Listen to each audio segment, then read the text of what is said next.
O El Niño está de volta e o Brasil pode sentir os efeitos. O El Niño está de volta e dessa vez ele merece atenção, porque uma mudança que acontece no Oceano Pacífico pode influenciar o clima de lugares que estão a milhares de quilômetros dali.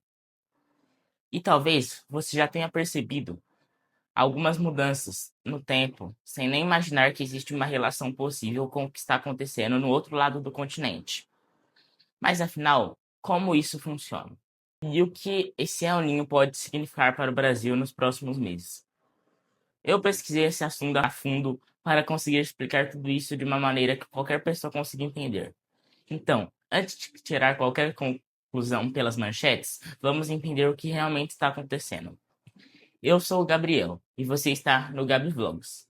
Aqui a gente vai além das manchetes para descobrir a verdadeira história por trás dos maiores acontecimentos do Brasil e do mundo.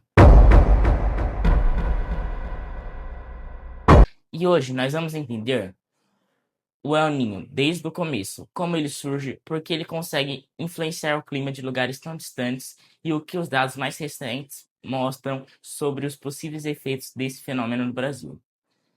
Então, para entender essa história, precisamos começar bem longe daqui. Esse lugar é o Oceano Pacífico. Ele fica entre as Américas, a Ásia e a Oceania, e é justamente uma região próxima à linha do Equador, que acontece uma parte fundamental desse fenômeno. Mas antes de falar sobre o El Niño, a gente precisa entender uma coisa: como o Pacífico funciona normalmente. Porque só dá para entender, desculpa, o que muda durante o El Niño, quando a gente sabe como que era o sistema antes. Normalmente, os ventos que sopram próximos à linha do Equador empurram a água da superfície do Oceano Pacífico em direção ao oeste. Isso faz com que uma grande quantidade de água quente fique concentrada, principalmente na região da Indonésia e da Austrália. Enquanto isso, próximo à costa oeste da América do Sul, principalmente na região do Peru e do Equador, águas mais frias conseguem subir para as regiões profundas do oceano. Esse fenômeno é chamado de ressurgência. E essa água fria também traz nutrientes importantes para a vida marinha. Mas talvez você não esteja pensando o que a temperatura do oceano tem a ver com o clima. E aí que a história começa a ficar interessante. O oceano e a atmosfera estão muito mais conectados do que parece. A água quente favorece a evaporação, fornece umidade para a atmosfera e influencia a formação de nuvens e chuva. Então, quando você muda a temperatura de uma enorme região do oceano, você também pode alterar o comportamento da atmosfera que está acima dela. Agora, imagine que esse equilíbrio comece a mudar. Os ventos que normalmente empurram a água para o oeste começam a enfraquecer. Com isso, a distribuição de água quente pelo Pacífico também muda. A água quente, que normalmente fica mais concentrada no oeste, consegue se deslocar para o centro e para o leste do Pacífico Equatorial. E essa mudança não fica presa no oceano. Ela também altera a circulação da atmosfera. E nesse momento que entra o El Niño. Rapidinho, pessoal. Vocês perceberam que o canal tá de cara nova, né? Eu comecei a investir um pouco mais nos equipamentos para melhorar a qualidade dos vídeos, principalmente na iluminação e no áudio. E se você também quer ter uma iluminação com uma cor parecida com essa que vocês estão vendo agora, esses equipamentos fazem bastante diferença. Só não reparem muito que meu rosto hoje, por causa que eu tomei um pouco de sol e ficou vermelho até demais. E eu ainda tô aprendendo a mexer direitinho nessas luzes. Inclusive, quem tá me ajudando bastante nessa parte é o Igor. Se você quiser conhecer o trabalho dele, o perfil dele no TikTok tá aparecendo aqui na tela. Dá uma passada lá e segue ele também. Ele faz bastante vídeo e bastante live de TikTok Shop. Mas é isso, pessoal. Agora, bora voltar pro vídeo, que esse vídeo tá muito legal. Então, afinal, o que é o El Niño? De forma simples, o El Niño é um fenômeno climático caracterizado pelo aquecimento anormal e persistente das águas superficiais do Pacífico Equatorial, Central e Leste. Mas existe uma coisa muito importante aqui. O El Niño não é simplesmente uma parte do oceano ficando quente. O mais importante é que a mudança na relação entre o oceano e a atmosfera. Quando a temperatura do oceano muda, a atmosfera responde. A circulação de ar pode mudar os padrões de formações de nuvens.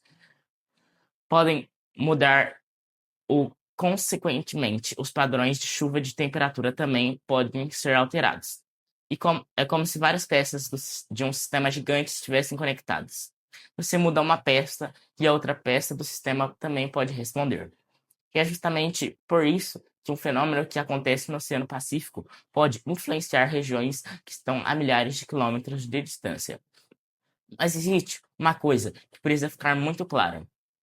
O El Niño não significa que todos os lugares do planeta simplesmente vão ficar mais quentes. Os efeitos variam bastante de uma região para a outra.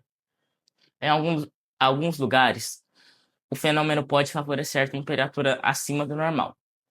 Em outros, pode alterar o regime de chuvas. E em determinadas regiões, podem aumentar o risco de períodos mais secos. Por isso, quando você vê alguma manchete dizendo que o El Niño vai simplesmente causar calor no mundo inteiro, a história é muito mais complicada do que só isso. E agora chegamos à parte que provavelmente mais interessa para a gente aqui do Brasil. O nosso país é enorme e possui diferentes climas. Por isso, os efeitos associados ao El Niño não são iguais em todo o território brasileiro. Historicamente, episódios de El Niño costumam estar associados a mudanças importantes no regime de chuvas do sul do Brasil. Enquanto isso, partes do norte e nordeste podem apresentar maior risco de condições mais secas. Mas isso são tendências. Não significa que todas as cidades dessas regiões necessariamente vão apresentar exatamente o mesmo comportamento. E quando chegamos ao Sudeste, a situação está ainda mais complexa. São Paulo, Minas Gerais, Rio de Janeiro e Espírito Santo podem responder de maneiras diferentes, dependendo da época do ano e da combinação entre o El Niño e outros sistemas atmosféricos. Por isso, não dá para pegar qualquer onda de calor, qualquer chuva forte ou qualquer período seco e simplesmente dizer que isso foi causado pelo El Niño. O clima é resultado da interação de vários fenômenos: frentes frias, massas de ar, umidade, temperatura dos oceanos e diversos outros fatores também participam do que acontece em determinado lugar. E é justamente por isso que precisamos olhar para os dados. Porque agora chegamos à parte mais importante deste vídeo. O que está acontecendo com o El Niño neste momento? Os dados mais recentes indicam que estamos diante de um episódio de El Niño em 2026, com previsão de fortalecimento ao longo dos próximos meses. E os meteorologistas acompanharam esse fenômeno usando muito mais do que uma simples imagem do oceano. Eles observam a temperatura da superfície, do mar, os ventos e a pressão atmosférica, e vários outros indicadores. Um dos principais lugares observados é justamente o Pacífico Equatorial. É ali que cientistas conseguem acompanhar o oceano estar mais quente ou mais frio do que o normal. E as previsões atuais chamam a atenção porque existe uma probabilidade considerável de um fenômeno atingir uma intensidade muito forte durante o final de 2026. Mas aqui é importante fazer uma diferença. Uma previsão não é uma certeza. Ela representa que os modelos e os dados disponíveis indicam naquele momento. E conforme novas informações aparecerem, essas previsões podem mudar. Por isso, acompanhar o El Niño não significa olhar uma previsão única, vez e dizer exatamente o que vai acontecer. É um processo muito demorado e contínuo. E o que tudo isso pode significar para o Brasil? Bom, isso depende muito da região. O sul do país começa a ser uma das áreas mais associadas a períodos de chuva acima da média durante episódios do El Niño.